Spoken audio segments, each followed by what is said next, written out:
The unemployment rate is at a almost 17-year low. The stock market is soaring to record levels. We just hit a new high on Friday, and I think we're hitting another new high today because there's tremendous optimism having to do with business in our country.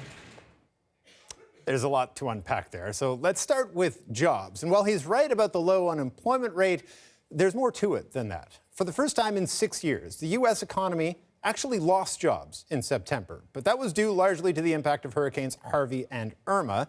So let's look at Trump's time in office minus those September numbers and compare them to the same period of each year of President Obama's tenure. Except for 2012, job gains under President Trump were lower compared to each of the last 6 years.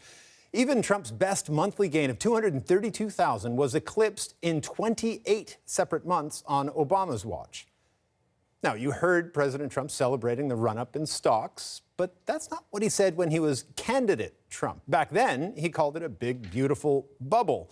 But now, he's not only taking credit for the rally. Last week, he suggested it's whittling away at the nation's debt. Now, if you look at the stock market, that's one element, but then we have many other elements. The country, we took it over, it owed $20 trillion. As you know, the last 8 years, they borrowed more than it did in the whole history of our country. So they borrowed more than $10 trillion, right? And yet we picked up $5.2 trillion just in the stock market, possibly picked up the whole thing in terms of the first 9 months, in terms of value. So you could say in one sense we're really increasing values, and maybe in a sense we're reducing debt.